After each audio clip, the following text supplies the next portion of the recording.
Rain had not stopped for 3 days.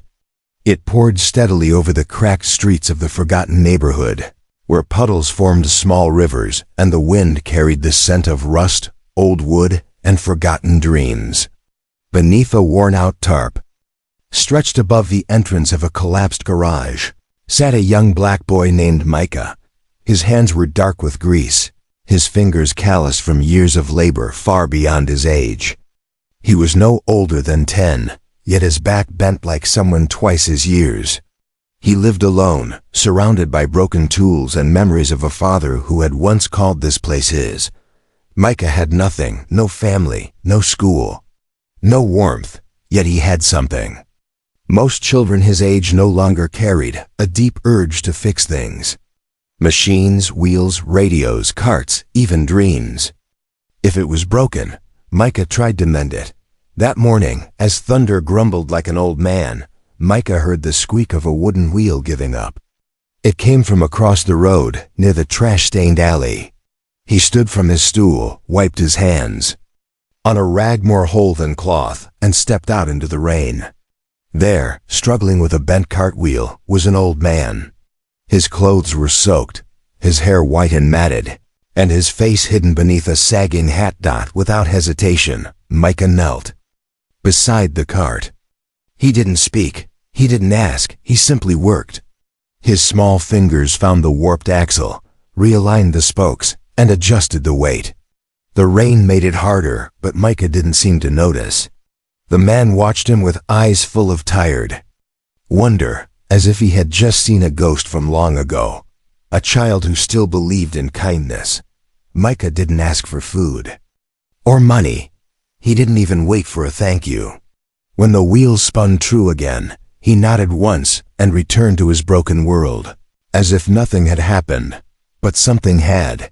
That old man was Gregory Halley, once a towering figure in the world of finance, the mastermind behind one of the country's largest corporations.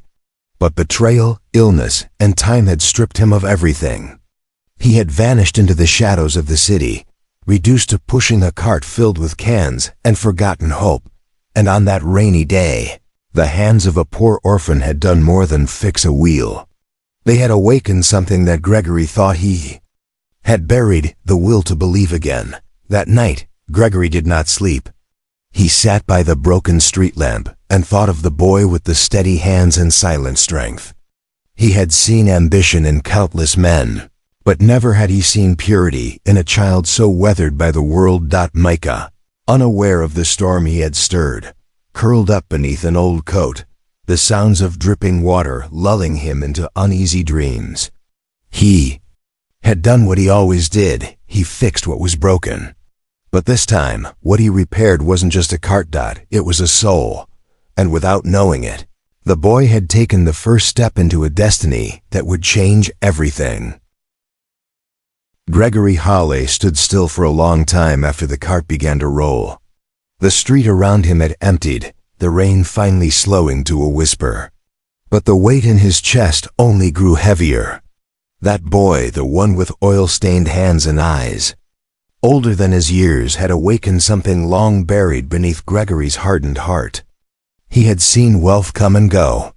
He had stood atop boardrooms filled with suits and silence.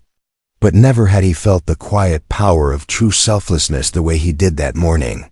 He began to watch from afar, not out of suspicion, but out of wonder. Each day, Gregory returned to the alley across from the crumbling garage, hidden behind trash bins or slumped on benches like any other forgotten man. He watched Micah rise with the sun and work through the wind. He never rested. He never asked for more than what was in front of him. Sometimes it was a broken radio from a neighbor. Other times it was a toy car a child had left in pieces. Micah fixed them all with quiet determination. Gregory knew pain. He had been betrayed by those closest to him. His empire had crumbled because of greed and lies.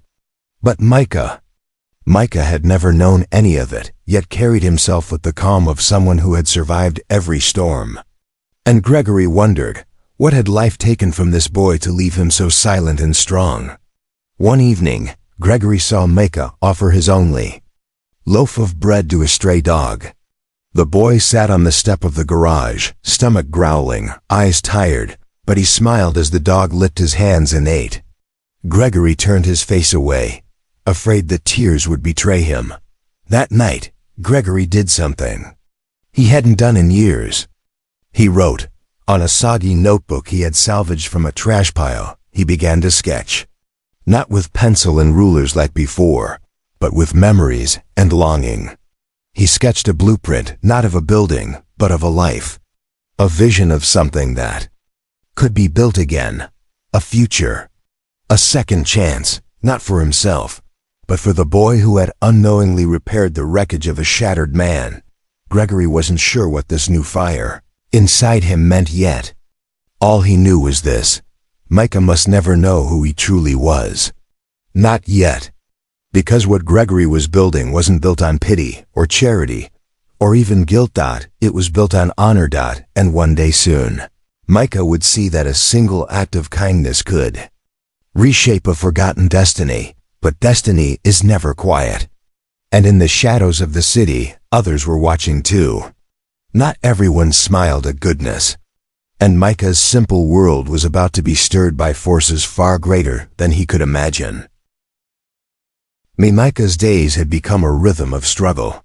Mornings brought the sounds of loose hinges and squeaky wheels, the chorus of a forgotten neighborhood breathing in rust and desperation. Yet Micah kept going, moving like a quiet heartbeat inside. A world that barely noticed he was alive. His small body bore the weight of hunger, the ache of cold nights, and the memory of a father who never returned from the hospital. But his soul, though cracked, never gave in. Behind the walls of his garage, pieces of broken things were neatly arranged. There was a small box of wires he believed might someday be useful, and a collection of stripped screws that he called his treasure. No one visited him, and no one asked if he was okay.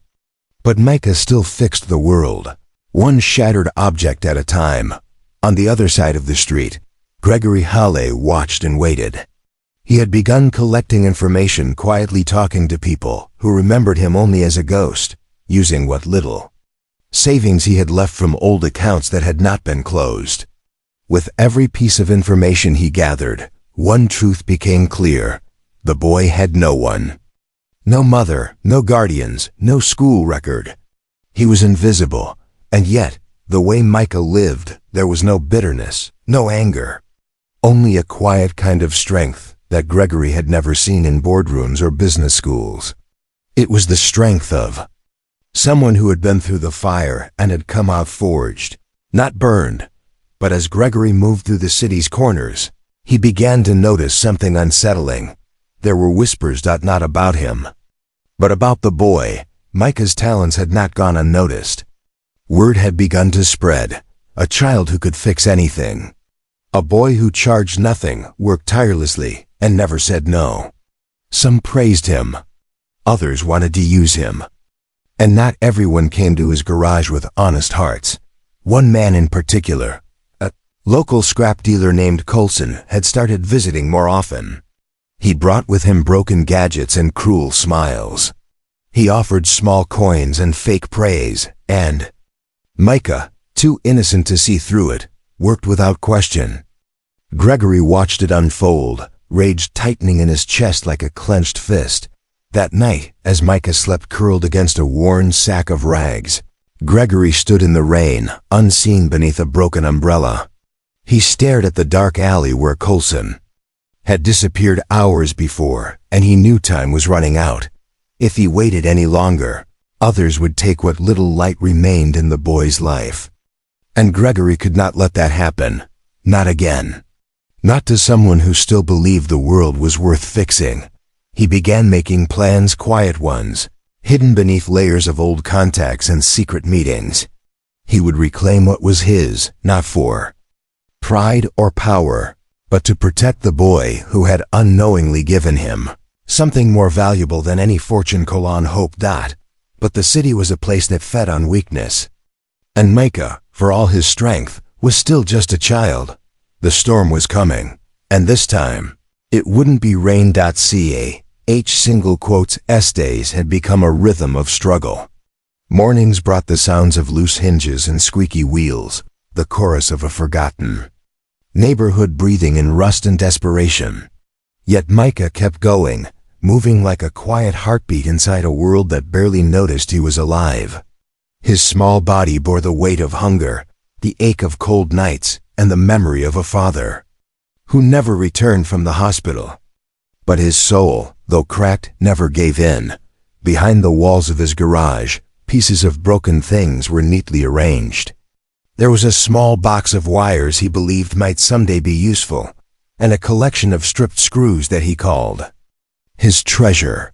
No one visited him, and no one asked if he was okay.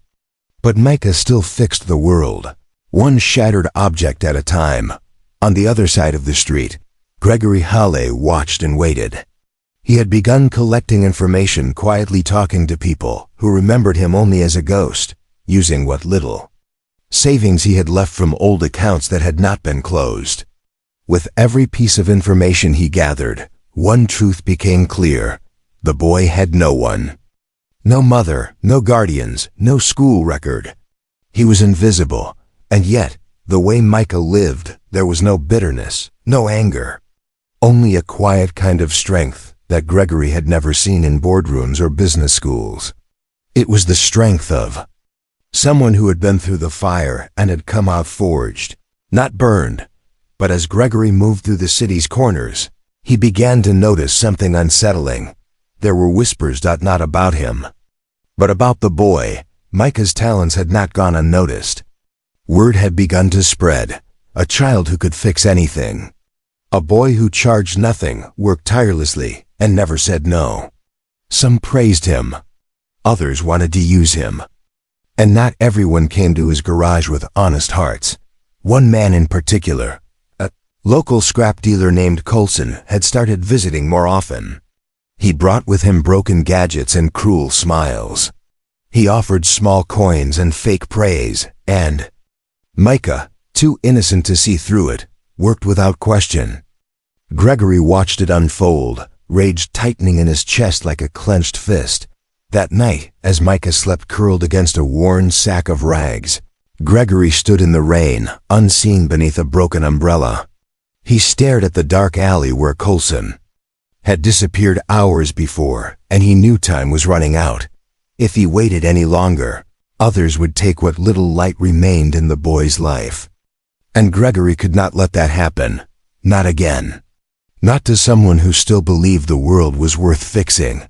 He began making plans, quiet ones, hidden beneath layers of old contacts and secret meetings. He would reclaim what was his, not for pride or power, but to protect the boy who had unknowingly given him something more valuable than any fortune Kalan hoped. But the city was a place that fed on weakness. And Micah, for all his strength, was still just a child. The storm was coming, and this time it wouldn't be rain. In the gray light of dawn, Micah stood outside the garage with his eyes scanning the sky. The air was heavy with stillness, and the clouds moved slowly, like something terrible was waiting to fall. His body ached, but he ignored it, as he always did. He had no time to feel pain. He had things to fix, pieces to restore, things to keep his mind from remembering he was alone. Coulson arrived just after sunrise. He came with a grin that never reached his eyes, dragging behind him a broken generator. He spoke with hands that gestured too much and eyes that looked too long. Micah, ever eager to be useful, knelt beside the machine without hesitation. He didn't know Coulson had already sold 2 of the boy's earlier repairs, making a profit from the labor of someone who didn't even know what money meant. And this time, Coulson wasn't just planning to profit, he was planning to take. Gregory, from his usual post across the street, had been watching the pattern for days. He saw how Coulson brought more and more complicated items, always with promises and coins Micah never kept.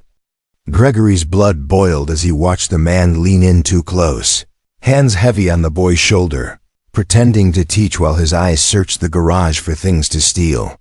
That afternoon, As Micah worked alone with the door open, Coulson returned with 2 other men. They didn't bring broken machines. They brought intent. They spoke in tones that were low and harsh. Micah stepped back, unsure. One of them picked up a rusted tool set that belonged to his father. Another kicked a bucket of spare wires aside. Asking questions Micah didn't understand, his body tensed. His hands clenched. And for the first time, fear entered his small world. Gregory crossed the street without thinking. He didn't walk like a broken man. He walked like someone who had built empires and crushed giants. His voice, when it rang out, was not weak. It was fire wrapped in age, thunder shaped by memory. The 3 men paused, confused. And in that moment, Gregory stepped between them. And Micah, not as a stranger, but as a shield, they left. But not because they feared the old man. They left because in his eyes, they saw something that could not be bought or threatened. Conviction. Micah stood silently, his body trembling from what had almost happened. Gregory turned to him slowly, not revealing the fear that still burned. Behind his ribs, he didn't speak. He only placed a small parcel of bread in the boy's hand and walked away, disappearing into the rain like he always did. But something had changed. Micah had looked into the eyes of the old man and seen not pity, but protection. That night, the garage felt colder. The air hung heavier. And the boy who had once believed the world could be fixed started to wonder, what if some things weren't meant to be mended? But far away, in a dusty corner of a forgotten office building, Gregory's plan was almost complete. He was no longer a ghost. He was coming back. And this time, he wouldn't come alone. It had been weeks since the confrontation with Coulson, but the memory still echoed in Micah's quiet world. He worked more cautiously now, eyes flicking to shadows and footsteps, heart skipping when strangers passed too close. Something inside him had shifted. Trust what little he had was cracking. Yet even through fear, Micah continued. Not because he was brave, but because survival left him no choice.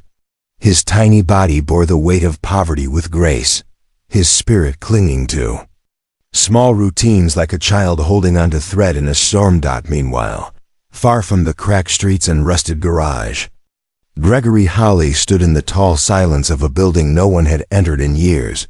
It was once the crown of his legacy. Dust now covered its marble floors, vines crept through shattered windows, and time had swallowed its former glory. But Gregory didn't see decay. He saw a chance to rebuild. His fingers traced blueprints he had redrawn by hand. Not architectural ones, but human ones. Plans to restore, to reclaim, to protect. He contacted people who still owed him loyalty, old employees who remembered not the empire, but the man who had built it. Quiet meetings happened in worn-down diners, under assumed names, behind locked doors. What they built was not a company, not yet. It was a shield forged in silence, meant for a boy who had unknowingly repaired a man's will to live. Gregory had one rule: Micah must not know. He watched from a distance as supplies began to arrive at the garage. New tools, food parcels, clean water. Delivered anonymously, always placed gently at the edge of the door. Micah never knew where they came from. At first, he thought it was a mistake. But when it continued, he accepted it as quietly as he did everything else. Still, the boy grew suspicious. And one morning, he did something different. He waited. As dawn broke, he stayed hidden just behind the door. When a man in worn clothes approached with a box of food and turned to leave, Micah caught a glimpse of his face through the cracks of the wood. It was him, the old man with the cart. The one with the eyes that saw too deeply. The one who had stood between him and danger. Micah didn't call out. He didn't run after him. He simply stood in the stillness, the weight of realization pressing against his chest like a question with no name. Why? Why would a man with nothing keep giving? Back in his hidden corner of the city, Gregory sat down heavily at a desk that hadn't known purpose in years. On it lay the final piece of his plan. A document with Micah's name on it, blank for now, but ready to hold a future that was no longer uncertain. But fate rarely waits for plans to finish. And in the dark corners of the city, someone else had begun asking questions about Gregory Halley, someone who had taken everything from him once, and had now discovered he was still alive. The city had always whispered. Beneath the noise of traffic and the cries of hunger, secrets moved like smoke through back alleys and boardrooms. And now, one of those whispers had reached the wrong ears to Leon Mercer, the man who had once been Gregory Hale's closest partner, and the very one who betrayed him sat in a high-rise office with glass walls that overlooked a world he thought he had won. He was the reason Gregory had lost everything. Through manipulation, forged documents, and false accusations, Leon had pushed him out of his own empire. Then, like vultures, he and others had picked through the remains. So when he heard that Gregory Halley might still be alive, something cold and dangerous settled in his chest. At first, Leon dismissed the rumor. A forgotten CEO pushing the cart. Impossible. But then came the sightings. Mentions of a boy, donations of tools, whispered talk of a ghost returning to help a child no one else had seen. Leon knew that Gregory had always been too stubborn to stay down. And if he was building something again, even from nothing, it could threaten everything Leon now controlled. So he sent someone, a man in a black coat who stood too long on corners and asked too many questions. He found the garage. He watched the boy. He reported back every detail, the tools, the deliveries, the progress. And then he followed the old man. Micah, meanwhile, began to feel the pressure of eyes he could not see. Each step he took felt heavier. He noticed unfamiliar footprints in the dirt near his door. Boxes of supplies arrived less often now. Something was shifting in the air around him. Gregory felt it too. He had tried to move in silence. But silence is never enough when your enemy knows your name. The past had caught up. And now it threatened the only person who gave his present. Meaning he knew Leon would strike soon. And this time, the attack wouldn't be aimed at Gregory himself. It would be aimed at Micah. So Gregory made a choice. He returned to the building where his name had once been carved into stone. The halls were dark, the power long gone, but the foundation still stood. With help from two trusted allies, he began to restore what was his, not out of pride, but necessity. Because Micah needed more than a guardian in the shadows. He needed a future. The papers were signed that same week. Legally sealed, irrevocable, a foundation in Micah's name. A future that no one could steal. All Gregory had to do was stay hidden long enough for it to be completed. But he wouldn't get that time. That night, someone broke into the garage. They didn't steal anything. They simply left a message, scrawled in thick black ink across the wall. Micah slept against. Stay away from Halley. And suddenly, the boy who had lived his whole life fixing broken things realized he had become part of something much bigger than he could understand. Micah didn't sleep that night. He sat curled in the corner of the garage, his small frame tense, eyes fixed on the message smeared across the wall. The words burned into his mind like fire. Stay away from Halley. But he couldn't stay away. Because somewhere deep inside, he already knew Gregory Halley had been staying close to protect him all along. The next morning, Gregory arrived early. He didn't bring tools or food. He brought only himself, weathered, tired, and no longer hiding. He saw the writing on the wall. And for a long time, he said nothing. Not with words, but with the way he looked at the boy who had changed him. Then, for the first time, Micah followed him. They walked together through the city. Two shadows under a rising sun, one old and hunted by the past, the other young and uncertain of the future. They moved in silence until they reached the steps of A tall building no longer abandoned. It had taken weeks, but Gregory had brought life back into its bones. Clean windows, lights that flickered back to life. And above the door, a name carved newly into stone, Micah Foundation for Restoration and Hope. Inside, the rooms held tables, tools, blueprints, and space for children like Micah, those forgotten by the world, but not by kindness. Gregory had built it not just as a gift, but as a legacy, forged in gratitude and rebirth. Micah stood in the center of the room, unsure of what it meant to be seen, to be chosen. And then Gregory handed him a folder. Inside was a deed, a bank account, a letter of legal guardianship. Micah was no longer alone. He was now the son of the man he had once saved without knowing. But even as hope bloomed, danger returned. Leon Mercer had arrived, with lawyers, with cameras, with poison in his voice, claiming Gregory was mentally unfit, that the foundation was a scam, that the boy was being used. He tried to bury the past under new lies. But Gregory was ready. He had brought receipts, he had names, he had proof of Leon's betrayal, the embezzlement, the manipulation, the falsified signatures. Documents Leon never thought anyone had saved.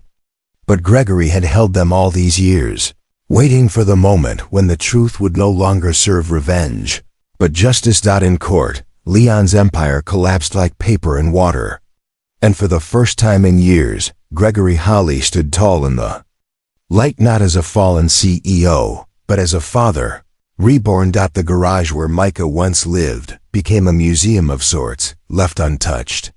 Not for nostalgia, but as a reminder that from rust and silence something great had grown. And Micah? He never stopped fixing things. But now he didn't do it alone. He led workshops for orphans. He built shelters with salvaged parts. He designed machines that used scrap to give power to neighborhoods left behind. The boy who once gave his time to a stranger became a symbol, not of charity, but of transformation. Because in a world full of broken things, sometimes it takes the smallest hands to restore the greatest hopes. And it all began with a cart and a heart willing to help.